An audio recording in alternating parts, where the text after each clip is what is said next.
Hi, this is D T H. ഒരു സാധാരണ cinema പ്രേമിയുടെ film റിവ്യൂയിലേക്ക് വീണ്ടും സ്വാഗതം. ഗോട്ട്, വിജയുടെ got, the greatest of all time. ഒരു പക്ഷേ വിജയുടെ അവസാനത്തെ പടം ആവാം എന്നൊക്കെ സൂചനയുള്ള പടമാണ്. പക്ഷെ ഇതിൻ്റെ പോക്ക് കണ്ടിട്ട് അങ്ങനല്ല തോന്നുന്നത്. സ്പോയിലേഴ്സ് ആണെന്നതുള്ളതുകൊണ്ട് കൂടുതൽ പറയുന്നില്ല. തൽക്കാലം ഈ പടത്തെപ്പറ്റി പറയാം. ഇത് മങ്കാത്ത ഡയറക്റ്റ് ചെയ്ത വെങ്കട് പ്രഭുവിൻ്റെ പടമാണ്. ഇതിൽ വിജയ്, പ്രഭുദേവ, പ്രശാന്ത് എന്നിവർ അഭിനയിക്കുന്നു. ഇടയ്ക്കൊരു ക്യാമിയോ ഉണ്ട്. ആ ക്യാമിയോ വേസ്റ്റ് ആയിപ്പോയെന്ന് തോന്നി, എങ്കിലും ഓക്കെ. വിജയുടെ ക്യാരക്ടറിൻ്റെ പേര് ഗാന്ധി എന്നാണ്. പുള്ളിക്കാരനാണെങ്കിൽ തുടക്കം മുതൽ അവസാനം വരെ അക്രമത്തോട് അക്രമം, വെടിയോട് വെടി, ഇടിയോടിടി. ഇനി ആ കോൺട്രാസ്റ്റ് ആണ് ഉദ്ദേശിച്ചത്. പക്ഷെ എന്തിനാണെന്ന് മനസ്സിലായില്ല. ഇത് ഗാന്ധി ഉണ്ട്, നെഹ്റു ഉണ്ട്, സുഭാഷ് ചന്ദ്രബോസ് ഉണ്ട്, അങ്ങനെ പലതുണ്ട്. അപ്പോൾ അങ്ങനെ പോകുന്നൊരു കഥ. മിഷനോട് മിഷൻ, ആദ്യം മുതൽ അവസാനം വരെ മിഷൻ.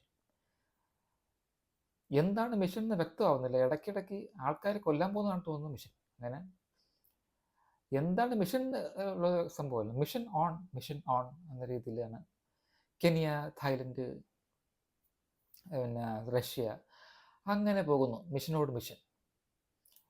ഓബിയസ്ലി പല ഇംഗ്ലീഷ് പടങ്ങൾക്ക് നമ്മൾ ഓർമ്മ വരും. അതൊന്നും കുഴപ്പമില്ല. അതൊന്നുമല്ല ഇവിടുത്തെ പ്രശ്നം.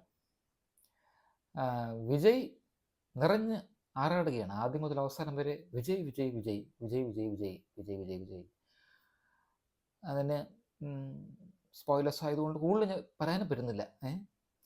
അങ്ങനെ ഒരുപക്ഷെ ഇതൊരു നിങ്ങളൊരു ഹാർഡ് കോർ വിജയ് ഫാനാണെങ്കിൽ, ഞാൻ എൻ്റെ ഷോർട്ട് റിവ്യൂസ് പറഞ്ഞ കണക്ക് നിങ്ങളൊരു വിജയ് ആരാധകനാണെങ്കിൽ, അതായത് വിജയ് ആണ് നിങ്ങളുടെ ജീവിതത്തിലെല്ലാം, അങ്ങനെയാണെങ്കിൽ ചിലപ്പോൾ നിങ്ങൾക്ക് ഈ പടം ഇഷ്ടപ്പെട്ടേക്കും.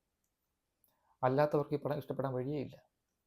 അതിന് ഒട്ടും ലോജിക്കില്ലാത്തൊരു കഥയും, പിന്നെ നമ്മൾ കണ്ട് തളർന്ന പാറ്റേൺസാണ്.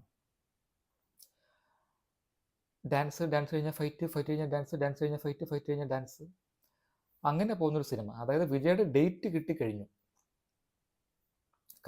എന്താണ് പ്രൊഡ്യൂസറിൻ്റെ പേര്? കൽപ്പാത്തി അഘോരം, അങ്ങനെ കൽപ്പാത്തി ഫാമിലിയാണ്. അപ്പം പുള്ളിക്കാരന് ഡേറ്റ് കിട്ടി, പൈസ വാരാനുള്ള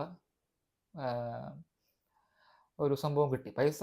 പൈസ വാരാൻ വിജയ് മതിയല്ലോ. വിജയെ കൊണ്ടാണല്ലോ തിയേറ്റർ നിറയ്ക്കുന്നത്.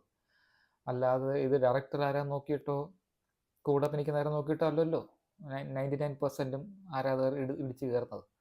വിജയുടെ പടമാണ്. വിജയ് പടം ഇറങ്ങുന്നതിന് മുമ്പ് തന്നെ ആഘോഷങ്ങൾ കാണാം, ആരാധകരുടെ, ഫാൻസ് അസോസിയേഷൻസിൻ്റെ. അപ്പോൾ വിജയുടെ പടം ആഘോഷിക്കാനാണ് ആൾക്കാർ തിയേറ്ററിലേക്ക് വരുന്നത്. അപ്പോൾ അതുകൊണ്ട് വിജയുടെ ഡേറ്റ് കിട്ടി. ഇനിയിപ്പം സ്റ്റോറി എന്തെങ്കിലും ആയിക്കോട്ടെ എന്നുള്ള രീതിയിൽ എടുത്ത പടം പോലെ തോന്നും. പിന്നെ ഫാൻ സർവീസ് മൊമെൻറ്റ്സ് ഉണ്ട്. ഇപ്പം അത് നേരത്തെ പറഞ്ഞ പോലെ ഇതിൻ്റെ അകത്ത് നൈസ് മൊമെൻറ്റ്സ് ഇല്ലേന്ന് ചോദിച്ചാൽ ഉണ്ട്. 1, 2, 3 ഉണ്ട്. വിരലെണ്ണാവുന്ന രീതിയിലുള്ള മൊമെൻറ്റ്സ് ഉണ്ട്. 1, 2 സന്ദർഭങ്ങളിൽ കുറച്ച് നല്ല ആക്ടിങ് ചിലരൊക്കെ ചെയ്തിട്ടുണ്ട്.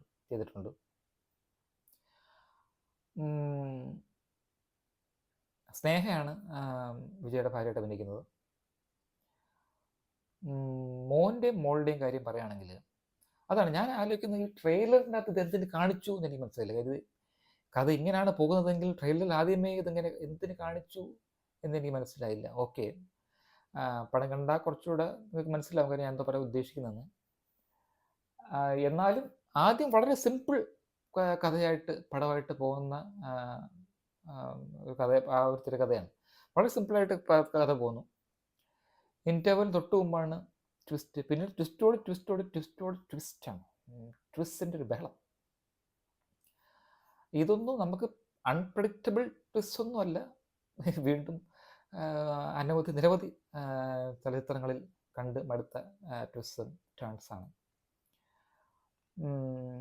അവസാനം വീണ്ടും വീണ്ടും അവർ ത്രില്ലിംഗ് ആക്കാൻ നോക്കിയിട്ടുണ്ട്. അതായത് നിങ്ങളൊരു ചെന്നൈ ഫാനാണ്, നിങ്ങളൊരു CSK ഫാനാണ്, നിങ്ങൾ ക്രിക്കറ്റ് ഫാനാണ്, നിങ്ങളൊരു ഹാർഡ് കോർ തമിഴ് ഫാനാണ്, വിജയ് ഫാനാണ്, ഇങ്ങനെയൊക്കെയാണെങ്കിൽ ഒരു പക്ഷേ നിങ്ങൾക്ക് ത്രില്ലിംഗ് മൊമെന്റ്സ് ഉണ്ടാവാം. അത് നിങ്ങൾ അത്രയധികം ഒരു ദൈവത്തെ പോലെ വിജയ് കാണുന്നത് മാത്രമേ അങ്ങനെ വരാൻ വഴിയുള്ളൂ. അല്ലാത്ത ഒരു സാധാരണ മനുഷ്യന് ഇത് സാധാരണ ഒരു സിനിമാ പ്രേമിക്ക് ഇഷ്ടപ്പെടാൻ വഴിയില്ല. BGM നല്ലതാണ്. യുവൻ ശങ്കർ രാജയുടെയാണ് മ്യൂസിക്. BGM അദ്ദേഹത്തിൻ്റെ ആണെന്ന് എൻ്റെ വിശ്വാസം. BGM നല്ലതാണ്. BGM കൊള്ളാം. സോങ്സ് ഒന്നും നല്ലതല്ല. ഡാൻസ് ഒന്നും ഇപ്പം അങ്ങനെയാണ് വിജയ് പാക്കേജ് ആയിട്ട് മൂവി എടുക്കുവാണെങ്കിൽ, ഒരു വിജയ് പാക്കേജ് ആയിട്ടാണ് നിങ്ങൾ ഈ പടത്തെ കാണുന്നതെങ്കിൽ അങ്ങനെ പറയത്തക്ക അവിടെയും അങ്ങനെ ഭയങ്കര ഡാൻസോ പാട്ടോ അങ്ങനെയൊന്നും ഇല്ല താൻ. BGM ഇടയ്ക്ക് നല്ലതാണ്. പിന്നെ പല പടങ്ങളിലെ BGM ഒക്കെ ഇടയ്ക്ക് വരുന്നുണ്ട്. ഭാഷയിലെയും മിഷൻ ഇമ്പോസിബിളിൻ്റെ BGM ഒക്കെ ഇടുന്നുണ്ട്. അവർ തന്നെ മിഷൻ ഇമ്പോസിബിളിൻ്റെ BGM ഇടുന്നുണ്ട്. അപ്പം പിന്നെ നമുക്ക് അതിനെപ്പറ്റി പരാതി പറയാൻ പറ്റത്തില്ല. ഇപ്പം അടിച്ചു മാറ്റി. പിന്നെ ഞാൻ പറഞ്ഞു നേരത്തെ അടിച്ചു മാറ്റലല്ല പ്രശ്നം, അടിച്ചു മാറ്റിക്കോട്ടെ, അടിച്ചു മാറ്റുന്നെങ്കിൽ മാറ്റിക്കോട്ടെ. ഇതിനകത്ത് ആക്ഷൻ മോശമല്ല, ആക്ഷൻ അങ്ങനെ മോശമെന്ന് പറയാൻ പറ്റില്ല. ആക്ഷൻ കുഴപ്പമില്ല, നല്ലതാണ്. പക്ഷേ ഇത് പടം 3 മണിക്കൂർ 3 മിനിറ്റ് ഉണ്ട്. അത്രയും ദൈർഘ്യം ഇത് കണ്ടുകൊണ്ടിരിക്കാനുള്ള ശേഷി പലർക്കും കാണത്തില്ല.